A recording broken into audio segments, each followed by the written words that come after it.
ہم غلامان احمد رضا ہیں، کوئی بھی ہم سے جیتا نہیں۔ اللہ کیوں نہ کہیں؟ اس لیے کہ اس نے اللہ کے لیے جان دی۔ جو اللہ کی راہ میں تو اللہ اس سے اچھا دیتا ہے۔ اس نے فانی جان دی، اللہ نے اس کو ہمیشہ کی زندگی عطا کر دی۔ سبحان اللہ۔ اچھا مال۔ اور ایک بات اگر اینڈ پہ کر دوں، سید سادات بھی بیٹھے ہوئے ہیں، دیکھو جو دو گے اللہ اس سے، بات سمجھ میں آتی ہے؟ جو دو گے اللہ اس سے، بولو بھائی، اللہ اس سے بہتر دے گا۔ جو دو گے اللہ اس سے، یہ اور بات ہے کہ مسلمان اللہ کے نام پہ بہتر دینا نہیں چاہتے۔ مسجد میں جمعہ کو چندہ بھی دے گا تو جو نوٹ کہیں نہیں چلے گی وہ دے گا، نعت خواں کو بھی دے گا تو ایسے ہی دے گا۔ ایسی بدنیتی ہے۔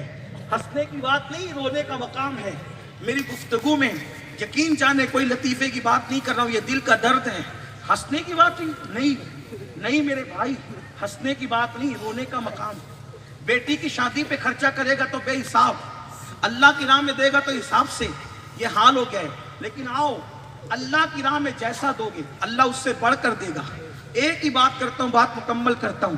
کربلا چلو، کربلا میں عقل کہہ رہی تھی حسین نسل بچانا چاہیے، صحیح ہے، نسل بچانا چاہیے۔ جس کی نسل ختم ہو جاتی ہے اس کا نام بھی زندہ نہیں رہتا۔ عشق کہہ رہا تھا حسین اللہ کی راہ میں سب لٹا دینا چاہیے، کیونکہ اللہ کی راہ میں لٹانے والا کبھی کنگال نہیں ہوتا۔ سارے اچھے اچھے بچے قربان کر دیے اور جو بیمار تھا اس کو اپنے لیے رکھ لیا۔ توجہ کریں، سب اچھے اچھے لٹا دیا، بیمار کو اپنے پاس رکھ لیا۔ میرا تو عقیدہ یہ کہتا ہے، میرے نظریات یہ کہتے ہیں، میرا عشق یہ کہتا ہے، یہ تو اللہ کی حکمت تھی کہ زین العابدین کو بیمار کر دیا تھا۔ اگر زین العابدین بھی اچھے ہوتے تو حسین نسل کی پرواہ نہیں کرتے، اللہ کی محبت میں ان کو بھی لٹا دیتے۔ لیکن اللہ کی حکمت تھی کہ ان کو بیمار کر کے بچا لیا۔ مگر مسلمانوں مجھے بتاؤ، اللہ عقل کہتی تھی حسین اگر بچوں کو کٹوا دو گے تو تمہارا نام بھی نہیں رہے گا، نسل ختم ہو جائے گی۔ عشق کہہ رہا تھا لٹا دے، کیونکہ سب لٹ کر ختم ہو جاتے ہیں، اللہ کی راہ میں لٹنے والا کبھی ختم نہیں ہوتا۔ حسین نے پورا گھر لٹایا، سب کی نسلیں ختم ہو گئی۔ کربلا میں جتنے دشمن تھے ان کی نسلیں ختم ہو گئی۔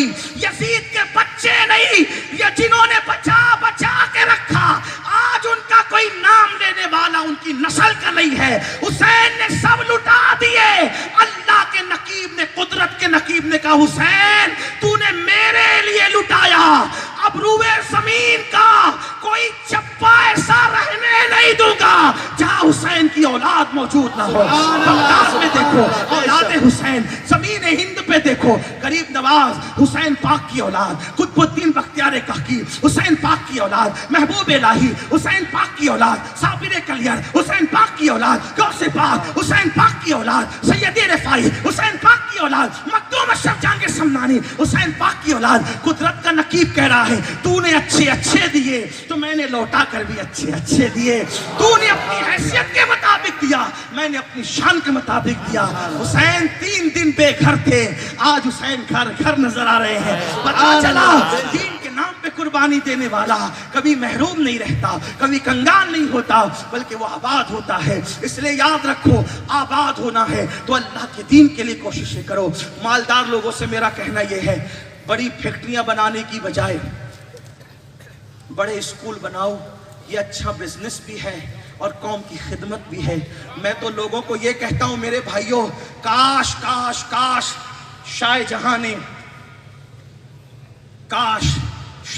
نے تاج محل نہ بنایا ہوتا، ممتاز کی یادگار ہی بنانی تھی تو ایک بڑی یونیورسٹی بنا دی ہوتی، اس طرح بھی ممتاز کا نام زندہ رہتا اور شاہ جہاں کا نام تو اور زیادہ زندہ رہتا۔